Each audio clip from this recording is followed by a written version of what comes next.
Okay, guys, we are back for part three, and this will be my animated shows, collection. So we are definitely going to be starting off with the Spectacular Spider-Man.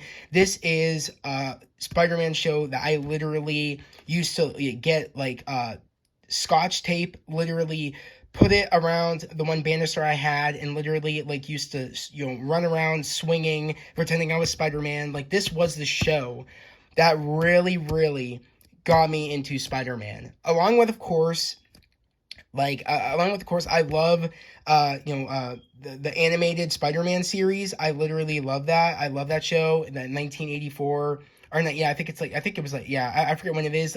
But it's the Spider-Man Ultimate series, or not? No, I think it's just called Spider-Man Animated Series. Yeah, that's what it was called.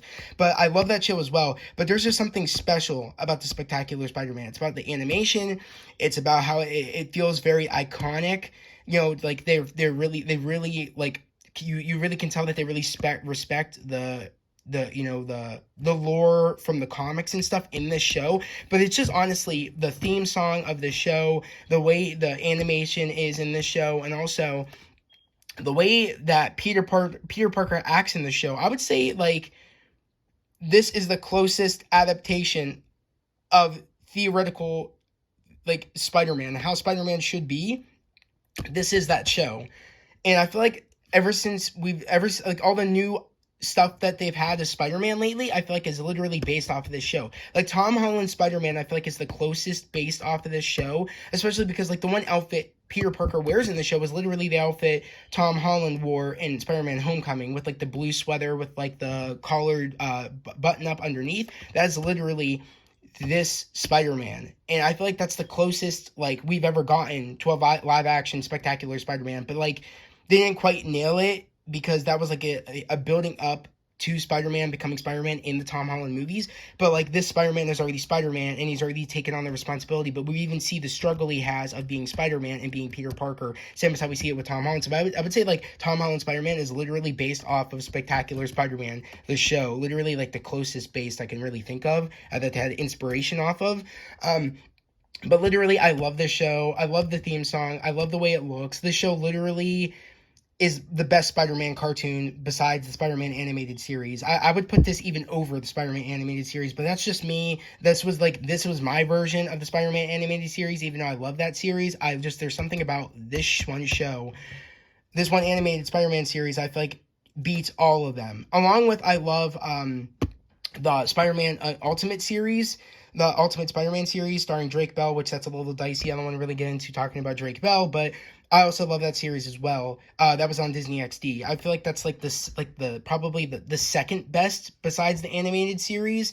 But if I had a chance, I'd put that, then the Ultimate series, Ultimate Spider-Man, and I would put probably the animated series, because after a while, I feel like the old drawing gets to me after a while, and I don't know, there's something about it. But I do love the Spider-Man animated series, of course. But there's just something about Spectacular Spider-Man. If you haven't seen it, definitely go check it out. But if you've seen it, you know what I mean. There's just something about it, and also the eyes moving in it too, how he has his the expression eyes. I feel like this was just, and also the way the suit looks, I feel like is so close to what they were trying to do in the Homecoming franchise, and I feel like you can totally tell that it was inspired by the Spectacular Spider-Man. Going on away from Spectacular Spider-Man, we are going to be getting into the Avatar series, which is the complete series of Avatar. I got these actually at the Exchange as well, where I used to work. I got a lot of my movies and live action TV shows and animated shows from the Record Exchange. That's a store literally right up my street that has movies, games, TV shows, records, everything. DVDs, CDs, everything. And I just literally got this series such a long time ago. But I watched the show Avatar on when it used to be on Cartoon Network. I literally used to watch that show, and then it went to Cartoon, and then it went to it went to Cartoon Network, and then it went to Nicktoons, and then when it went off of Nicktoons, then it's on Netflix right as we speak. But I used to watch it when it was on Cartoon Network back in the day. Or not Cartoon Network, I meant fucking Nickelodeon, Jesus. But I remember literally watching the show when I was younger on Nickelodeon, like, and then it went to Nicktoons, and then it went to Netflix. And I remember my sister Bethany, when I tried getting her into this, she refused to sit down with me and watch the show. And I remember, like, when I was younger, I used to shave my head. I used to, I didn't shave my head. My mom shaved my head, and I remember, like, I used to tell her to, like, draw, like, paint, like, a blue arrow on my head. Like, I was really into the show, and I used to, like, splash around in the pool pretending I was using, like, water bending, and I pretended, like, when I had, like, a broomstick, I pretended I was airbending. Like, I really got into the show when I was younger. I mean, I still love this show. It's, like, the best cartoon show ever. Like, it's so good. I mean, and I feel like it got reborn with, like, more people finding out about the show, which I really appreciate when shows, like, get reborn, and, like, there's a new fan base for it, there's, like, a new spark of fandom for it, and more fans come to the show. And I feel like we really got that with Avatar, like, lately. So, and I mean, it's still going on with, like, the merch that they have at Box Lunch at the mall. For people that don't know what Box Lunch is, it's like a pop culture store that has, like, a whole bunch of pop culture things, and they have a ton of Avatar things there. And and my sister at the beginning of the pandemic started watching Avatar, and my sister Bethany, and she loves it now. And I remember telling her, "See, and you hated it when I tried telling you to watch it when I was younger." She's like, "No, you didn't tell me how good this was." I'm like, "Bethany, I did. I literally tried making you sit down and watching it because I wanted to, like, I told you how good it was." And this is just a big part of my childhood, and I had to get these. I forget when I got these, probably back in, like, 2015, 2016. I have no clue.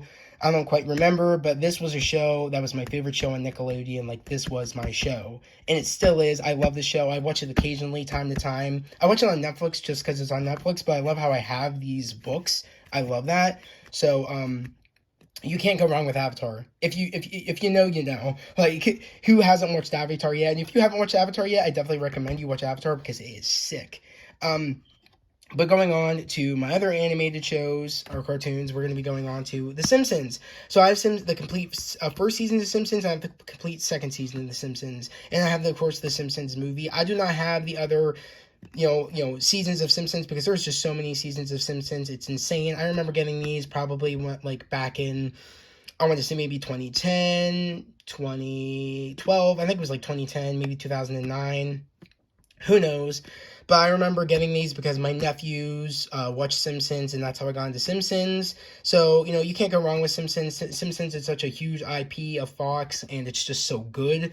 I really enjoyed Simpsons. I still enjoy it time to time. I haven't watched the newer episodes of Simpsons because I fell off of Simpsons, but, like, you can't go wrong with Simpsons. Like, Simpsons is such a big IP that, like, it's hard for you not to love Simpsons. It's good. And I really can't, like, describe it. It's one of those things, either you like it or you don't. But, like, Simpsons is such an awesome thing, especially, like, the older drawings of Simpsons are just so cool to look at, how it was all drawn, and now seeing how it's all now. I mean, it still looks great now, but there's something about, like, the older seasons of Simpsons that I feel like you could warm up, like, you could, like, sit in your room on a cool day and then watch the episodes. You know what I mean? There's just something about it, like the way it was drawn. It's like you could curl up and watch The Simpsons, like the older episodes. There's something about that warms you up, like warms your heart about the older drawings of Simpsons. There's just something about it. I can't explain it. It's either you know. But you can't go wrong with Simpsons. Again, I wish I had all of the complete series of Simpsons just because, but I don't.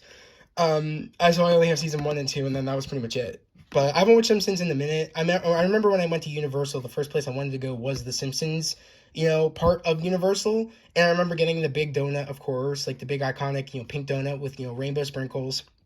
And of course, I got, Krusty Burger there, and I've taken pictures there, of course, with a whole bunch of characters around for Simpsons. And that's the first place I wanted to go when I went to Universal, was the Simpsons part of the park.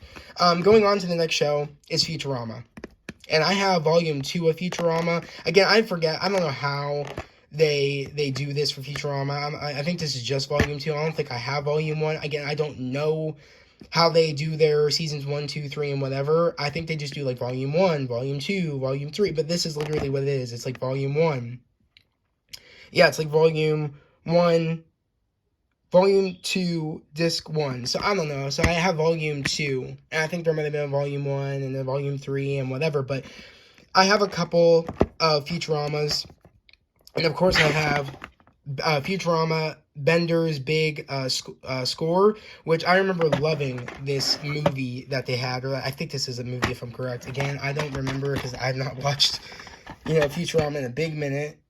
All new feature length pick. So I think this is a movie. Again, I don't quite remember. I think this was a movie. I don't even think this was a season. I think this was just a movie. Yeah, I'm gonna say this was a movie. But I remember really loving Futurama, but again, it was because of my nephews that got me into Futurama and got me into Simpsons, and even got me into Family Guy, but I don't even have any seasons of Family Guy, but this is like a little like short list of things I have, but I love Futurama way more than I love Simpsons. Like, Futurama is so freaking funny. And I haven't watched it, I don't think they've made any new episodes of Futurama, but then again, I haven't been keeping up with Futurama. I know they're still making new episodes of Simpsons and Family Guy, and of course, I think they're making new episodes of American Dad, but I don't know if they're making new episodes of Futurama. Let me know down in the comments below if you know that. I don't know if they are, but Futurama is like the funniest thing I've ever watched, along with, Family Guy. I would say those are the two funniest, but there's just something about Futurama I like, I think, a little bit more than Family Guy. But guys, that was it for, my, animated, cartoon, shows. So we are going to get on next to the comedy movies, and we're going to get into that part 3 in 3, 2, 1. I'll see you guys in a second.